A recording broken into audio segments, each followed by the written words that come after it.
again. I'm Braddock Supervisor John Cook. Welcome back to Braddock Neighborhood News, the program I am using to provide you with information on issues facing our community and ideas on how we can strengthen our neighborhoods. This month, my guest is John Peterson, who recently won re-election to the Northern Virginia Soil and Water Conservation District Board. Although board members are elected, many citizens are unaware of what their duties and responsibilities really are. Mr. Peterson has been a member of the board since 2006. He is very knowledgeable about conservation issues and serves us with distinction. John, thank you so much for coming on the show. Thank you for inviting me. Well, let's talk a little bit about the board. Some of us call it the mud board, soil and water. It's a bad joke, but the reality is you do some really critical work for us. Tell us a little bit about just what the Soil and Water Conservation District is all about. Well, John, you call it the mud board. A lot of people call us secret conservation districts because when I was running for re-election, I got asked many, many times, what is this district and what do you do and why do you do it? Our district was formed in 1945, so we've been around for about 66 years. And our concern are the soil and water resources of the county. We want clean streams and clean water, and we want the Potomac and the Chesapeake to be healthy. But at the same time, we want to control erosion and sediment here in the county and make sure that our natural resources are here to sustain us for the future. And so how's the board constructed? You've got some Fairfax members. All the board members are Fairfax County residents, John. There are 5 members on a one-county board. Now, there are 47 districts like ours in the Commonwealth of Virginia. And don't forget, Virginia has 95 counties and 39, I think, independent cities. So many of our districts are multi-county, but our board is one county, Fairfax. We have 3 elected directors and 2 are appointed. One is appointed by the State Soil and Water Board, and the other one by statute is the extension director in the county. Okay.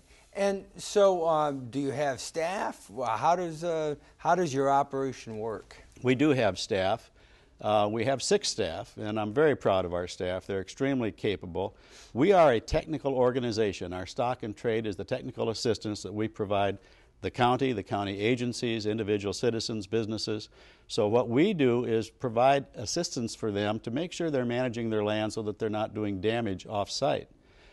We have a conservation engineer, we have a soil scientist, we have somebody that assists our landowners that have acreage, that want to have horses and that sort of thing. So we do have a very, very good staff, and we're proud of it.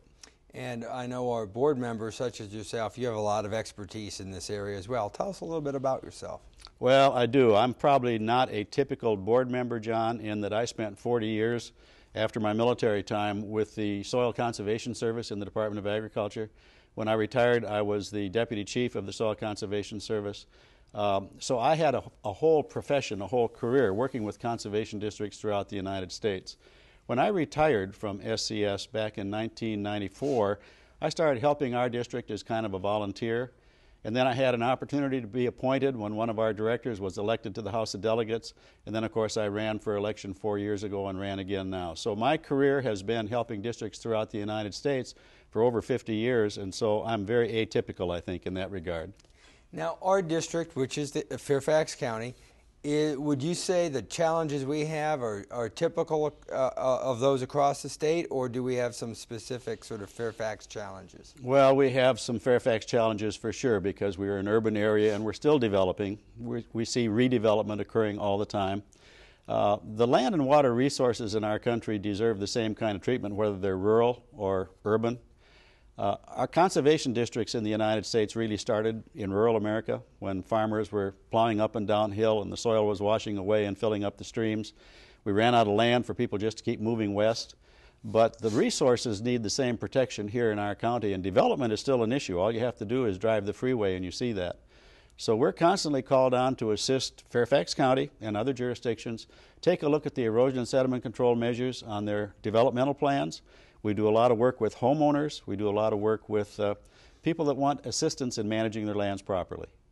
And John, you know, I know just how important that is. I didn't know a whole lot about water when I was elected to this office. I've learned a lot since then. But, you know, in its natural state, Fairfax County, of course, would be all trees and fields and things, and the water comes down from the sky and it goes into the ground. but with as much pavement, as many buildings as we have, the same amount of water comes down, it just goes in very different places. That creates some really serious challenges. I mean, when we talk about erosion, we're not just talking about you know, a little bit of dirt moving. We're talking about some serious issues. We really are, John, and you know, you say the water goes down and goes in different places. When you stop and think how paved we are in our county, obviously we're getting much of what falls now as runoff rather than it doesn't infiltrate as it might have in the past. The other thing in your own district, Braddock District, remember we have the Pohick Watershed Project here in this county. Those 6 flood control dams were built back in the 1960s, and they provide some flood control for people in our county, and they're still a big issue for us. We're partners with Fairfax County as sponsors of that watershed project. We've done some great work. We've had a good partnership, some federal help, state help on dredging lakes and on rebuilding dams and keeping that system, you know, up to date. It is important, and for the hundreds of homes and businesses that are downstream from those dams, they may not know it, but when the big storms come, they don't get flooded out because those dams are there. That's very true. 3 of the 4 dams out of the 6 that were constructed have been rehabilitated to current standards. We still have 1 to go, it's Huntsman Dam, but the 3 that have been rehabilitated are all in your district. Yep. And they're doing a marvelous job. Just ask the people downstream. That's right. That's right. And I've been happy to be a part of that.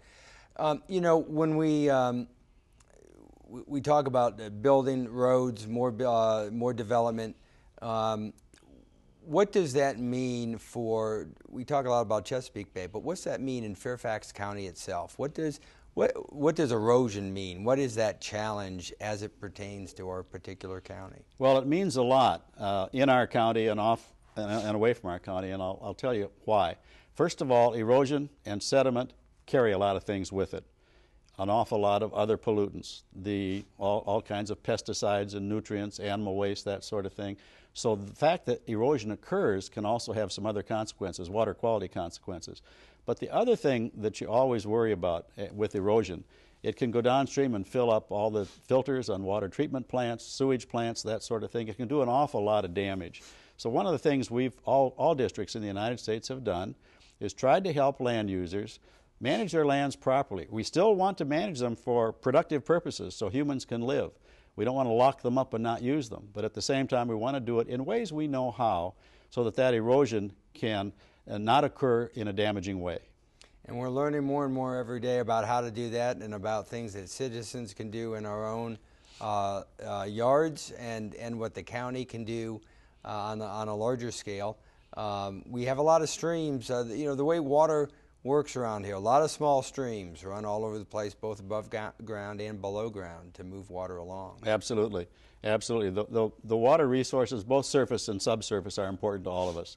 And of course, the things we do, how we manage the land, affects those water resources. And that's one of the things that we're about, because what happens here in Fairfax County, we're part of the Chesapeake Bay watershed. And of course, there's now a lot of other ordinances and laws that affect the Chesapeake and things we all have to do, like it or not. So one of the things we try to do is help people to make sure that we're not violating some of those. Yeah, you know, in the Braddock districts, in a lot of places, our scouts, for example, have marked our stormwater drains with the, you know, only rain down the drain or otherwise, you know, drains to Chesapeake Bay, as a reminder to people or instruction to people that literally anything that goes down into that drain, it's not stopped by anything. It's a direct shot all the way to the Chesapeake. And I think, as you alluded to earlier, you know, if you something as simple as washing your car, that detergent's on your driveway, it's going to wash into the drain along with a lot of other stuff. It is, and the one thing you mentioned, the marking of the drains, that's something we assist them with. So we're part of that whole process. And so when we think of, and you mentioned pesticides, of course, there's any sort of oil residue Yes. off of cars, trucks, and if that isn't draining into the ground, because the ground has a great way of capturing pollutants and holding them and filtering water so that it ends up being clean, but if it goes down the drain, it's just going directly into our streams. Well, it is, and the other thing, you don't want to put too much of that stuff in the ground either. It starts contaminating groundwater and that sort of thing, damaging the soil. So we've got ways of, we know the ways to handle those kinds of pollutants, and we're doing it. So tell us about the board. You talked a little bit about some of the members, some of the staff. Give us a little more detail on who our folks are. What are the qualifications for being in this area? I think you have some very educated folks who have a lot of experience in these issues. It's pretty technical stuff. We do. Let me start with the board. First of all, just like most any elective office, there probably aren't a lot of standards or criteria for who can run and who can serve. Most of us consider it public service because we are unpaid. Even though we run for election, we are elected, we're unpaid. We're volunteers in that sense. But most of our people believe in conservation. They believe in preserving or conserving our natural resources, not necessarily preserving them. And so one could have all manner of education. If you come to this job as I do with a career in it, that's one thing, but many people don't. One of the other elected directors is a computer specialist.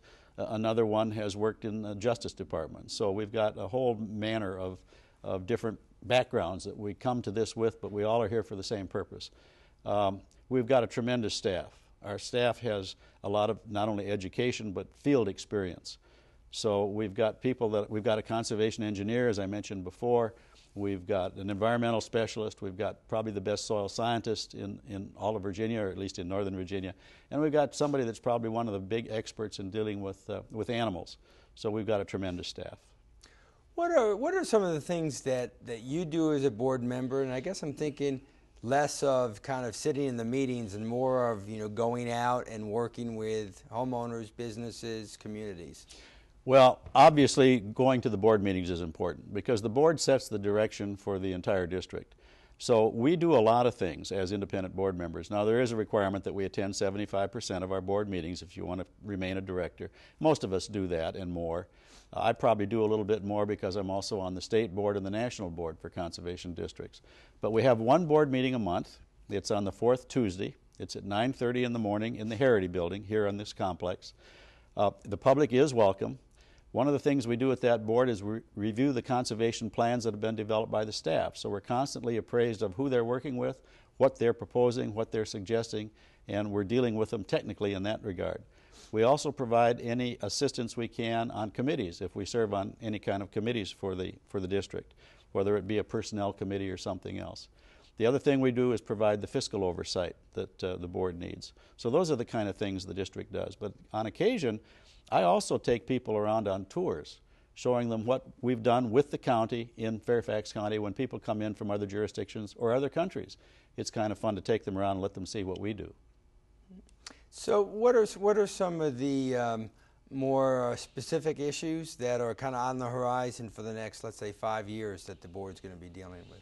Well, there are a number. I mentioned one that I'm particularly interested in, and that's making sure we get Huntsman Dam rehabilitated and up to current standards. We had built these dams in the 60s. In the 70s, we had a number of dam failures in the United States, Teton Dam, Toccoa Falls, Buffalo Creek here in West Virginia.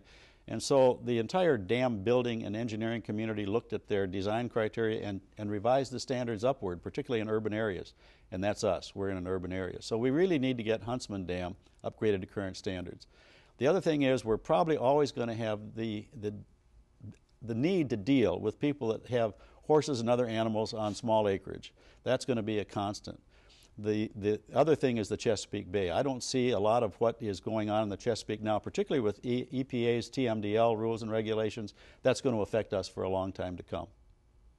Yeah, we as our board is dealing a lot with the Chesapeake Bay regulations and trying to figure out, how do we implement what are increasingly stringent regulations on stormwater. And just so Right. What people might not understand is we're not so much talking about a pollutant being dumped into the water system. We protect that too, but the volume of water itself, that water that we said earlier that isn't sinking into the ground but it's going down the drain because there's so much of it, and when it hits our streams with such force, it causes such tremendous erosion that it carries tons and tons of sediment, dirt, and other things downstream, and which does bad things to the bay. And so what the EPA is talking about is limiting that volume of water.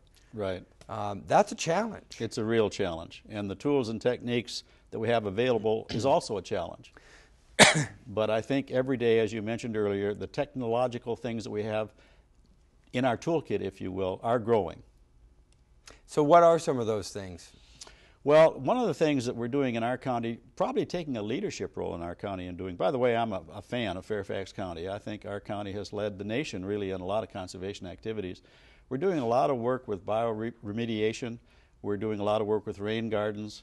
We're doing a lot of work with low-impact development. You see green roofs on some of our county buildings now. We're doing a lot of work with the county complexes, whether they be fire departments or whatever. So we're taking the lead in some of those things that probably are needed in urban areas you don't see much in rural areas. What are some of the challenges? I know you spent a long career in the federal government. You've seen water issues all over the United States. How do our issues compare with other areas of the country? What are we sort of seeing on a national level as far as kind of the coming decade of water and conservation and these issues? Well, you're probably talking about in general, not just in urban areas. Right. And the national issues right now are pretty much the issues of the economy, the issues that are affecting us all. One of the things that we have had in our country for a long time is the notion that a lot of what we ask somebody to do on their private property probably affects them personally, affects their economics, but also has a lot of impact off-site, someplace else.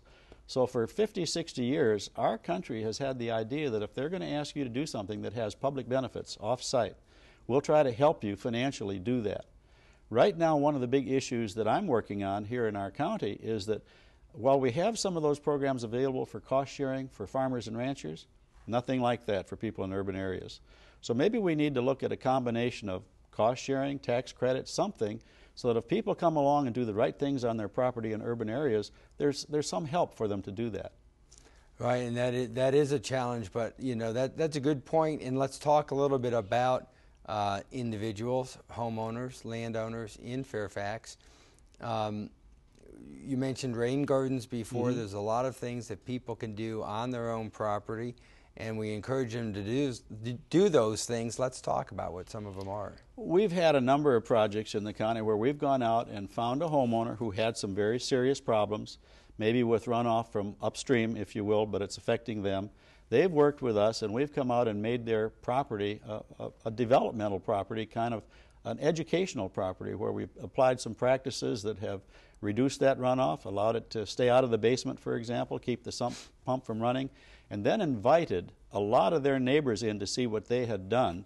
We've even tried to arrange for some financing for those things when we were doing low-impact development, for example, practices that were pretty common practices if you're using vegetative things and coir logs, that sort of thing, and invited other people to come in and see what those practices did for this particular landowner and then go back home and try to do it themselves. So we've had a lot of good, the Fairfax County folks are great. When they see something that works and they can apply it themselves, they will. You know, that's an interesting example, because I've run into a fair number of people in the district as I've walked around, knocked on doors, met people who, you know, because of development decisions made maybe 30 or 40 years ago, maybe 20 years ago, have significant water issues in their yards because, as they believe, you know, when that development down the road was put in, or the drainage patterns changed and now my basement floods, or now I get water in the backyard. That's a real challenge for us, especially when, as you said, I think we are on the cutting edge in what we do in Fairfax County, but 30, 40 years ago, we didn't always know the longer term effects of some of the ways we built things. Very true, and there's a really good example. We call it the Falls Hill project here. Well, it's in Falls Church actually, but it's one that has applied a lot of those techniques, and we've used it as a teaching tool. We've invited a lot of other people to come out and look at it, and I'm gonna guess now that at least another 50 homeowners probably have gone out there, looked, and taken advantage of what we did on that property with that property owner, and gone home and applied it themselves. So if somebody is in that position of they've got a chronically flooding yard, they believe it's some drainage patterns and that kind of thing, your board and the office that supports your board can help, and they should contact you. We can. Now remember, we're not regulatory. Right. We can suggest all manner of things, and it's up to them to decide if they want to follow our guidance or not. but we do have the expertise. And all they have to do is call our board, explain what their problem is, or call the office, I should say, and explain what their problem is, and somebody will probably provide assistance. If we can't do it, we probably know where that assistance can come from. And then another sort of set of things that our individual citizens can think about is things that maybe don't solve a problem on their property, but ways that we can make our properties more environmentally sustainable, keeping more of our stormwater on our property so it's not draining so much. That causes a positive effect on the environment around us. It does, John, and I should mention one other thing that we do that is kind of a small thing in a way, but it's an important thing. Every April or so, we have a seedling sale. Our district has a seedling sale, and I think you folks have taken part in it, as have most of the other supervisors. We provide seedlings of native plants and probably have put thousands of trees and other plants around the county when people come in, buy them from us, and then plant them. And you know, as one of the things I learned in this job was how much water a tree will drink. And that trees, not only are they great to look at, provide shade, but they can make a big difference in your yard. They will suck up thousands of gallons of water. And instead of that water going down the drain, it'll stay on your property and do something constructive, help a tree grow. And I think, John, you've had on your program before Jim McGlone, who is one of the advisors to our district, who's with the Virginia Department of Forestry, a very knowledgeable forester. Yeah, and Jim's taught me a lot about trees. It's really been an education, and that's one reason why we encourage our citizens to plant trees and other native bushes, shrubs, even grasses. You know, you mentioned rain gardens. For people who don't know, a rain garden is basically a garden of certain types of plants that is put in a place in your yard that tends to get a lot of water, and the purpose of it is to hold the water and use it. Well, the plants and the landscaping that goes with it, so everything works as a system. And in fact, we've got some public examples of rain gardens. Our PSTOC, which is our public emergency preparedness center, is one example of a county building that is built with, if you drive by it and you see what looks like somebody didn't cut the grass in the drainage ditch, it's because there are plants there that are designed to enhance the stormwater issue. That's right. Our conservation engineer is a gentleman named Asad Rui, and he's really probably one of the experts in that practice here in Virginia. And we're really seeing that more and more, and part of what we're trying to encourage in future development and in redevelopment renovation is the use of plants for water control. It's inexpensive, it's natural, and it works. It does, particularly for the less intense storms. Right, and just generally that whole point of if you're putting pavement on a property, so you know you're creating runoff, we really want to see more and more landowners then creating something to hold that water. And you can create an expensive underground system of concrete and all sorts of things, or a rain garden type thing that doesn't cost a whole lot and puts plants in there can really do a big deal. You know, you mentioned concrete. There's so much happening technologically anymore that's changing the way we do work and the things we put on the land. There's now pervious pavements that we can use, which allow for some infiltration. There's all manner of man-made geotextiles that we're using that prevent erosion. So we have a lot more tools, and they're mostly used in urban areas because they're too expensive in rural areas. But we're using them to advantage here in Fairfax County. And I think it's important for people to understand that these ideas about stormwater protection are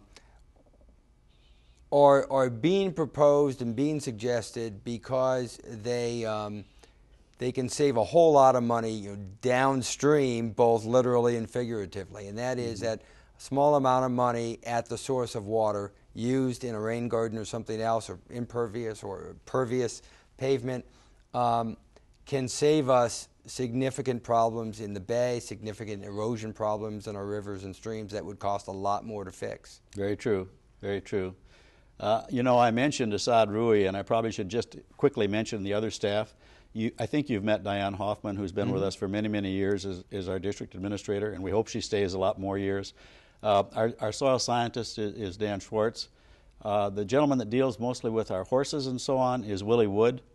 Lily Whitesell is our environmental specialist, and Nick Ocalis is our administrative person. So we have a staff of 6, small staff, but very capable.